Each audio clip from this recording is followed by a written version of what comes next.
Moving out for this job was a big step for me.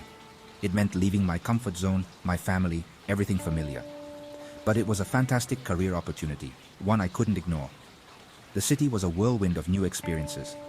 I was renting a small apartment, finally independent. It was tough at times, yet exhilarating to navigate life on my own terms. Work kept me busy, and I was slowly finding a rhythm to this new chapter. It was a good feeling. Weekends were the hardest, though. The silence of my apartment was a stark contrast to the bustle of my parents' home.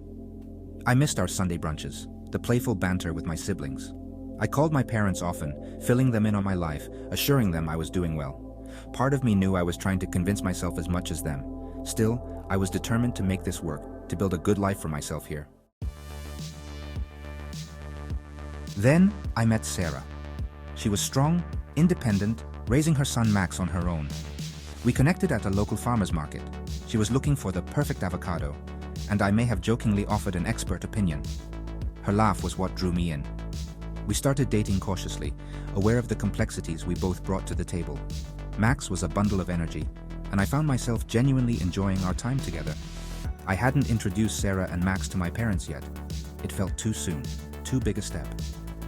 My family can be a lot. They're loving, yes, but also incredibly protective and, well, involved. I wasn't ready for their opinions, their questions, their well-intentioned but often overwhelming concern.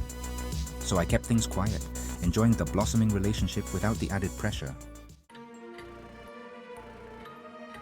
My mom called on a Tuesday announcing she was in town and would be at my apartment in an hour. Panic surged through me. My apartment was a mess. My life felt suddenly very exposed.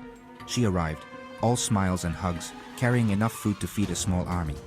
I barely had time to shove the laundry pile into my bedroom before she was unpacking bags, taking over my kitchen. Then came the invasion. My phone buzzed with a message from Sarah. Before I could stop her, my mom grabbed the phone, reading the message aloud. "Who's Sarah?" she asked, her voice suddenly sharp. I tried to explain, to downplay the situation, but the damage was done. Her eyes narrowed, and I knew I was in for an interrogation.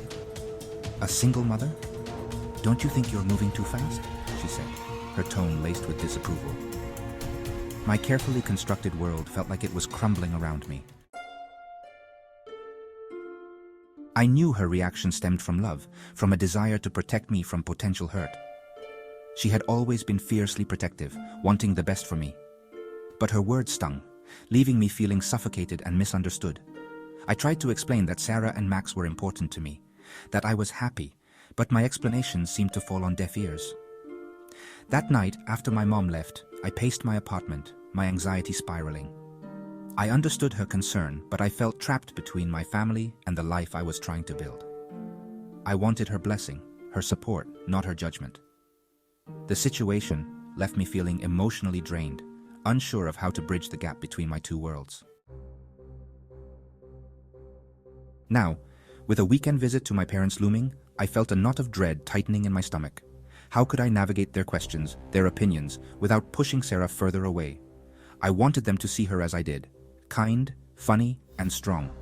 But after my mom's reaction, I was terrified of what their judgment would do to our budding relationship. The upcoming visit, once a source of excitement, now felt like a minefield of potential conflict. I knew I needed to find a way to talk to my parents, to set boundaries, to explain my life on my own terms. But the fear of their disapproval, of jeopardizing our relationship, was a heavy weight on my chest. I was caught in a dilemma, desperate for a solution that would bring peace to both my family and my heart.